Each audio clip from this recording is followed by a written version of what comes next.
అందరూ దయచేసి మొదటిగా ఇక్కడున్న వాళ్ళందరినీ క్షమించాలి మీరు. ఎందుకు అంటే ఈ వాస్తవాలు మాట్లాడుకుంటే, ఎందుకంటే మేము పిల్లలతో దాదాపు 98వ సంవత్సరం నుంచి పనిచేసి చట్టాల ప్రకారం పోతే మీకు ఏడుపులు వస్తాయి, మనకు ఏడుపులు వస్తాయి. చట్టం ప్రకారం పోకపోతే మన కడుపులు నిండవు. అవునా కదా నాయనా? వాస్తవాలు కదా. ఇందాక రెడ్డి సార్ ఒక పాట పాడినాడు. ఆ పాట పాడినప్పుడు అమ్మ అని పాడినాడు కదా, దాంట్లో మీకు ఇక్కడ ఎవరైనా కనుక్కున్నారా? ఎవరైనా కనుక్కున్నారు? మీకు ఇంతమంది పిల్లలు ఉన్నారు కదా, అమ్మ అని అన్నాడు కదా పాట పాడతా. ఆ భావం మీకు ఎవరికైనా ఇక్కడ ఎవరైనా చూసి అనిపించింది? మీకు ఎవరు చూసి అనిపించలేదు? మీకు ఎవరు చూసి అనిపించింది? మళ్ళా మళ్ళా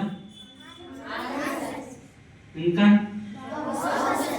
మీ ఊహాజనితమైన కళలకు, అంటే ఇంటి దగ్గర ఉండే బంధువులు కానీ, మీ మేనత్తలు కానీ, లేదా అమ్మవారు ఉంటే అమ్మవారు కానీ, లేదా మీ పెద్దమ్మలు కానీ, చిన్నమ్మలు కానీ, నాయనమ్మలు కానీ, అమ్మమ్మలు కానీ, అట్లాంటి వాళ్ళు అమ్మతో సమానంగా చూసుకుని ఉంటారు కదా.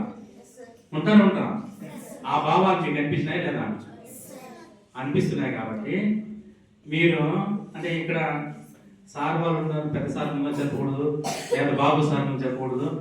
బాబు సార్ మేమందరం 96 నుంచి డిగ్రీ కలిసి చదువుకున్న గురించి పరిచయాలు ఉన్నాయి. ఇంకా వీళ్ళందరూ కూడా పెద్ద పెద్ద వాళ్ళందరూ కూడా ఎందుకు ఇవన్నీ చెప్పాల్సి ఉందంటే, యాక్చువల్గా ఈ మాట చెప్పకూడదు చట్టాల ప్రకారం కూడా. నిజంగా ప్రతిరోజు అమ్మాయిలు కానీ అబ్బాయిలు కానీ స్కూల్కి పోయి తల్లి తండ్రి స్నానం చేయించి బట్టలు వేసి స్కూల్కి పంపిస్తే శుభ్రంగా లేనటువంటి బిడ్డలు దానికి 10% ఎక్స్ట్రా ఉన్నారు. ఇక్కడ కలర్ కానీ, మీరుండే నడవడిక కానీ, మీరుండే అంటే డ్రెస్ అట్మాస్ఫియర్ కానీ, మీరుండే తీరు కానీ చూస్తే. అవునా కదా?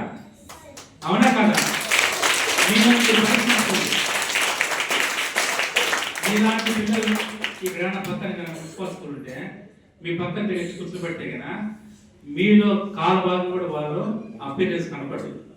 ఎందుకు తెలుసా చెప్పండి? ఎందుకు చెప్పండి చూద్దాం. ఒక ఇంట్లో ఇద్దరు అమ్మ అక్క తమ్ముడు ఉంటే, అమ్మ నాయన కల్లాతో ఉదయాన్ని కూలికి వెళ్ళిపోతే ఆ బిడ్డని సక్రమంగా చూస్తారా? బిడ్డ సరిగ్గా క్యారీ కట్టిస్తారా? వాడిని డ్రెస్ వేసే పరిస్థితి ఉంటుందా? స్కూల్ దగ్గర తీసుకెళ్ళే పరిస్థితి ఉంటుందా?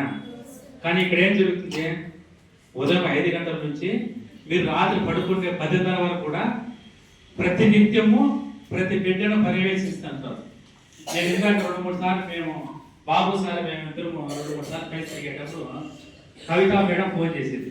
ఆ పిల్లల పేరు నాకు గుర్తురాదు, పాప పేరు గుర్తురాదు. వాళ్ళు ఫోన్లోనే ఇంగ్లీష్లో మాట్లాడే కవిత మేడంతో. కవిత మేడం వీడియో కాల్ చేసింది ఎవరికి? బాబు సార్తో. ఆ రోజు మేమిద్దరం బాబు సార్ నాకు చూపించాడు. అంటే ఎంత ఫ్లూయెంట్గా మీరు మాట్లాడే తీరు కానీ, మీరు మాట్లాడే వాక్చాతుర్యం కానీ, మీరు అదే డైలాగ్ డెలివరీ కానీ మీరు చెప్పే తీరు చూస్తే చాలా అద్భుతంగా ఉంది. ఎందుకు మాట చెప్పాల్సి వస్తుంది? ఇవి ఎవరి కదే మన ఇంటి దగ్గర ఉంటే వచ్చేటటువంటి మాటలు కాదు. కేవలం ఇప్పుడు చైతన్య సర్వీస్ సొసైటీ ఇట్లాంటి ఇన్స్టిట్యూట్లో ఉంటేనే ఆ విధమైనటువంటి మాటలు వచ్చేటటువంటి అవకాశాలు ఉన్నాయి. ఇంకొక ముఖ్యమైన విషయం చెప్పాలా, పెద్దలు సార్ ఆనంద్ సార్ గారు సార్ తిరుపతిలో హోమ్ చూసినట్లే తెలియదు కానీ తిరుపతిలో గవర్నమెంట్ చిల్డ్రన్ హోమ్ ఉందిరా. బాగా చెప్తాయినా నేను, తిరుపతిలో గవర్నమెంట్ చిల్డ్రన్ హోమ్కు దాదాపు ఒక సంవత్సరానికి 24 లక్షల రూపాయలు ఖర్చు చేస్తారు. ఎంత? 120 మంది పిల్లలకు. ఆ 120 మంది పిల్లల్లో కూడా కనీసం 10 మంది పిల్లలు కూడా మీలో ఎవరు కానీ మీకు సర్దుకోరు. మీలో ఉండే పిల్లలకు 10 మంది పిల్లలు కూడా సర్దుకోరు. ఎందుకంటే నేను అక్కడ 18 సంవత్సరాలు పోతా ఉన్నాను. ఇప్పుడు కూడా పోతాను. ఇది ఎట్లా వచ్చింది? ఇక్కడున్న సార్ పెద్దవాళ్ళ ద్వారా కావచ్చు, లేదా మేడం వాళ్ళ ద్వారా కావచ్చు, ఆ మహనీయులు అక్కడ 2 ఫోటోల సార్ పేరు నాకు గుర్తురాదు కానీ అట్లాంటి మహనీయులు ఎంతో మంది వాళ్ళ మైండ్లో మెదడు తొలిస్తే కానీ ఇలాంటి బాల్య జీవితాలు కాపాడబడుతున్నాయి మనం గుర్తుపెట్టుకోవాలి. ఇవన్నీ చెప్పే క్రమంలో ముఖ్యంగా మీరందరూ ఎక్కువ మంది స్కూల్కి పోతారు కదా, అందరూ స్కూల్కి చదువుకుంటున్నారు కదా, అన్నింటిలో పాల్గొంటున్నారు కదా. మేమేమనుకుంటున్నామంటే ఇంతకుముందు డ్యూటీ చెప్తున్నాం కానీ బాబుని చాలా సార్లు పిలుస్తున్నాడు, మేడం కూడా కవిత మేడం గారు చాలా సార్లు చెప్తాయి, ఇప్పుడు వచ్చే అవకాశం లేదు కాబట్టి మేము కూడా పరివర్తన సేవా సంస్థ తిరుపతి టౌన్లో బాల హక్కుల పరిరక్షణ కార్యక్రమాలు గత 14 సంవత్సరాలు పనిచేస్తున్నాం. ఈ క్రమంలో బాబు సార్ని కూడా నేను దాదాపు ఒక 5-6 కాలనీలు మీటింగ్లో ఇన్వాల్వ్ చేయించినాం. సార్ వచ్చినాడు, మా పిల్లలతో మాట్లాడాడు, పెద్దలతో మాట్లాడారు, అన్నీ మాట్లాడారు. మేమేమంటున్నామంటే మేము అదేవిధంగా శ్రీకాళహస్తి నుంచి కుప్పం వరకు సంచార తెగలు సంచార జాతులు బోర్డు ఒక సంఘాల ద్వారా పేద కుటుంబాలకు వాళ్ళ పిల్లల చదువులు ఆరోగ్యానికి కూడా రకరకాల కార్యక్రమాలు చేస్తున్నాం. మీకు జూన్ ఓపెన్ అయ్యే లోపల మన చైతన్య సర్వీస్ సొసైటీ చిల్డ్రన్ హోమ్కు మా టీఎన్టీ బోర్డు యాక్టివిటీ నుంచి 22,000 రూపాయలు మేము ఇవ్వాలనుకుంటున్నాం సార్. స్కూల్ ఓపెన్ అయ్యే లోపల ఇది ఒక ముఖ్యమైనది.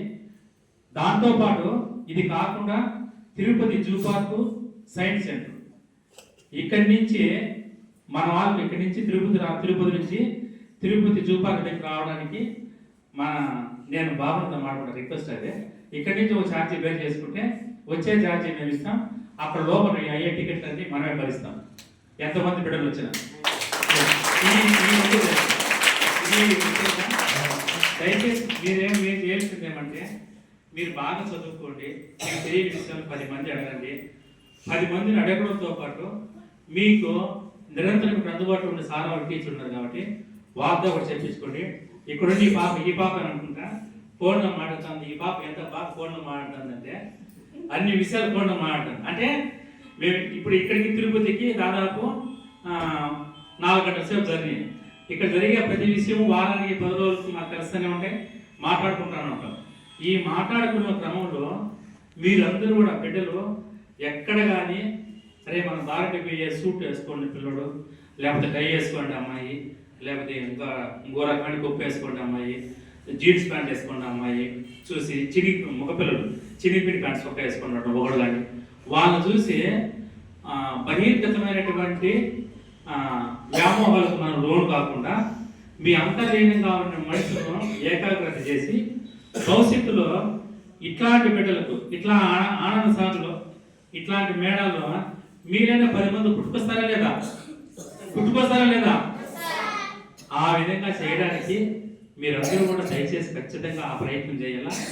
ఈ ప్రయత్నం చేసే క్రమంలో మీకు అందరికి రకరకాల హక్కులనే బాబు సార్ అన్ని బాగా చెప్పేటాడు. ఈ హక్కులు ఇవన్నీ చెప్పే క్రమంలో మీరందరూ ఖచ్చితంగా పాఠశాలలో మీ దృష్టాంత 18 సంవత్సరాలు పూర్తి ఎవరు చదువు మీదనే ఉండాలి. నిరంతరం మన బాబు సార్ మా మాట చెప్తున్నాడు, కవిత మేడం వాళ్ళు ప్రయత్నం చేస్తాను, కంప్యూటర్ సెంటర్ ప్రయత్నం చేయాలని చూస్తున్నారు. అట్లాంటి ప్రయత్నాలు కానీ జరిగితే కన్నా ఈ చైతన్య సర్వీస్ సొసైటీలో ఉన్నటువంటి పిల్లలకు టెక్నాలజీ సార్ కూడా సంభవ సార్ ఉన్నాడు అక్కడ మోహన్ సార్. టెక్నాలజీ పరంగా మీరందరూ కూడా ఎంతో అదృష్టవంతులు. ఒక వాస్తవం చెప్తాం, వాస్తవాలు మాడుతున్నాం, ఏదో దొంగతనం కాదు. మీరుండే బిడ్డలు మీ వయసులో మాకు బనీను కూడా లేవు. ఇది వాస్తవాలు మాట్లాడిన తప్పు కాదు. ఇది 100% ముమ్మాటికి సార్ లాంటి గొప్ప వ్యక్తులు వాళ్ళ పాతలాంటి ఉద్యోగాలు ఉన్నారు కాబట్టి లక్షణంగా ఉంటారు. ఇప్పుడు మీలాంటి వయసులో ఇప్పుడు ఆ ఫోటోడు చిన్న ఫోటోడు వేసుకున్నాడు. ఈ వయసులో మేము బన్నీని కానీ సరైనటువంటి డ్రాయింగ్ కూడా వేసుకునే పరిస్థితి లేదు. ఇట్లాంటి పరిస్థితిలో ఉన్నటువంటి వాళ్ళను మనం ఈ పరిస్థితిలో కూర్చొని పెట్టినాం కాబట్టి దయచేసి మీరందరూ కూడా మంచి పిల్లలు మంచి స్థాయికి వస్తారని ఆశిస్తున్నాం.